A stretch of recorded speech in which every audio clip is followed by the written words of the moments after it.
नमस्कार, आप देख रहे हैं बिग डिबेट और आपके साथ मैं हूं महेंद्र विश्वकर्मा। भोपाल गैस त्रासदी के 40 साल बाद अब डॉक्टर मोहन यादव की सरकार यूनियन कार्बाइड के रासायनिक कचरे का निष्पादन कर रही है। ये आज चर्चा इसी पर करते हैं। हमारे साथ कुछ खास पैनलिस्ट हैं, परिचय आपसे कराते हैं।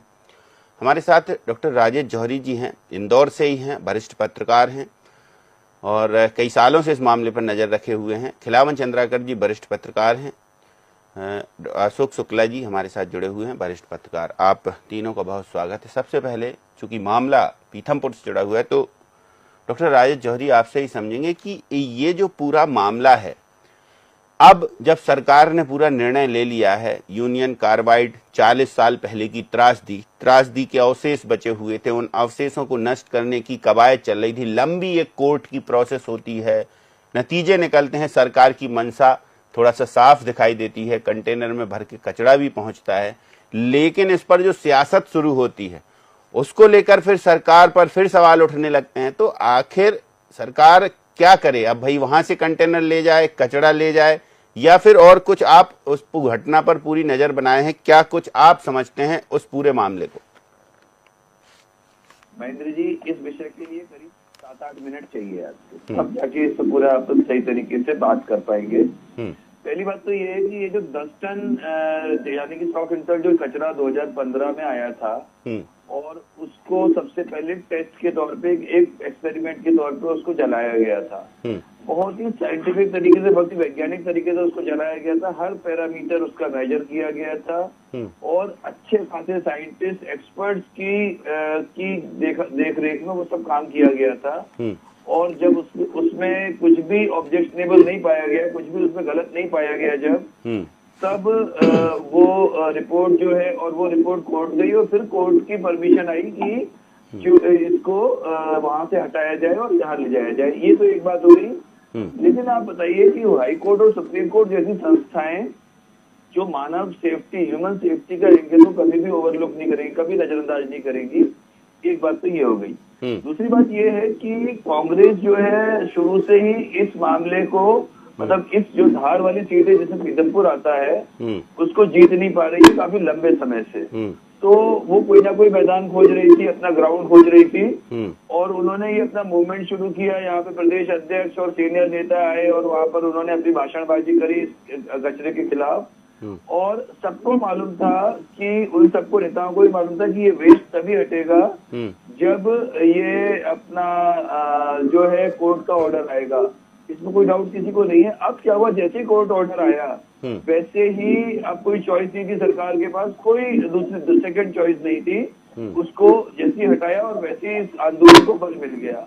अब एक सवाल बार बार उठाते हैं जो अपने लोग, क्योंकि हमारा आपने सही कहा 2015 नहीं, उससे पहले से रांची में जब से शुरुआत हुई है तब से अब उसका नाम पीथमपुर वेस्ट मैनेजमेंट कंपनी हो गया है। एक एक चीज पर अपनी नजर है उस पूरे इलाके में। तो अब क्या हुआ कि लोग कह रहे हैं कि ठीक है चलो वहां से हटा रहा था तो पीथमपुर ही क्यों लाए? तो पीथमपुर इसलिए लाया गया है क्योंकि वो जो पीथमपुर वेस्ट मैनेजमेंट कंपनी, जिसको पहले रांची एनवायरो इंजीनियर्स कहते थे, इसके पास ही वो फैसिलिटी है, वो टेक्निकल नो हाउ है, वो एक्सपर्टीज है कि इस तरह के जो अगर हजार्डस है, अगर खतरनाक कचरा है तो उसको डिस्पोज कैसे किया जाए, और सबसे मॉडर्न मशीनरी उनके पास है। अब इसमें जो ऑब्जेक्शन वाली बात जिस पर एक पत्रकार होने के नाते हमें कमेंट नहीं करना चाहिए कि वो ठेके का जो ठेके की जो कीमत है, उस ठेके की जो कॉस्ट है पूरी 176 करोड़ जो भी जितना भी है, वो एक चिंता की बात हो सकती है, उस पर डिबेट किया जा सकता है और उसमें कहीं ना कहीं फेवरेटिज्म दिख रहा है। अब सरकार कहाँ गलत है हमको ये भी देखना जरूरी है। महेंद्र जी 2 मिनट और बस है ना। तो सरकार इसमें कहाँ गलत है? सरकार इस इशू को ढंग से हैंडल नहीं कर पाई और उनको ये पता ही नहीं चला उनको सही तरीके से हैंडल करते लोगों को जो आज कर रहे हैं।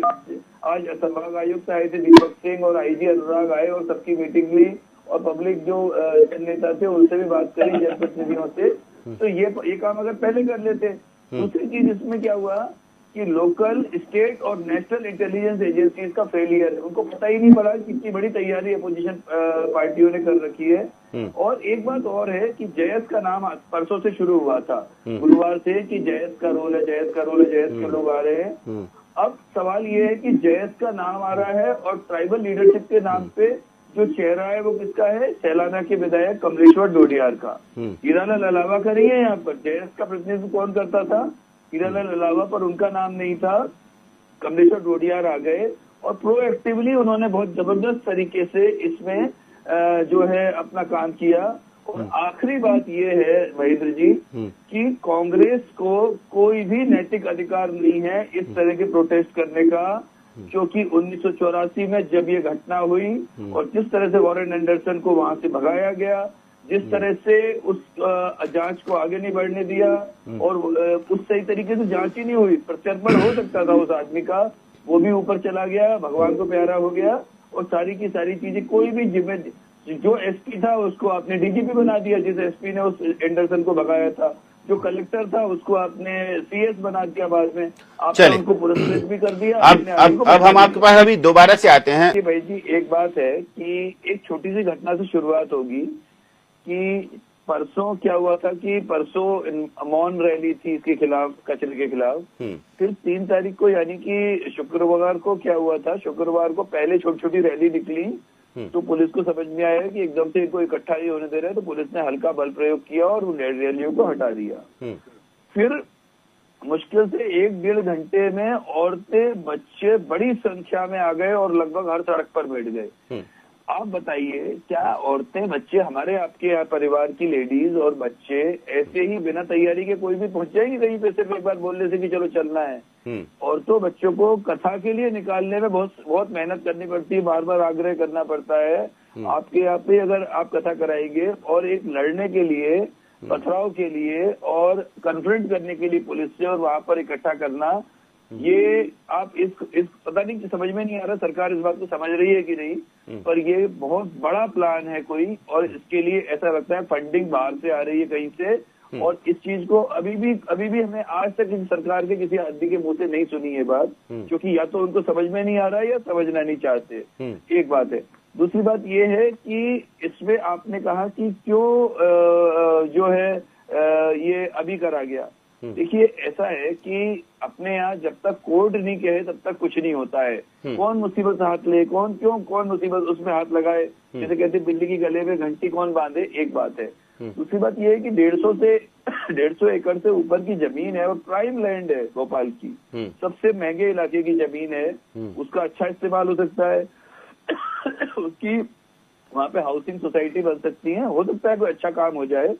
और दूसरी इससे एक बड़ी बात यह है कि वो जो कंपनी है जहाँ पर इस वेस्ट को लाया गया है उसमें हर दिन पता नहीं कितनी फैक्ट्रियों का वेस्ट जलाया जाता है।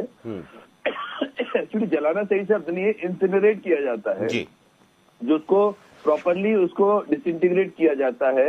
और हमको मालूम ही नहीं है, इसलिए कोई आंदोलन नहीं होता है, और यूनियन कार्बाइड सबको मालूम है इसलिए आंदोलन हो रहा है। ठीक है। तो कहीं ना कहीं इंटरनल कुछ नेताओं की, सत्ता पक्ष के कुछ नेताओं की भागीदारी है क्या? कुछ आग में घी डालने का काम ऐसा कर रहे हो?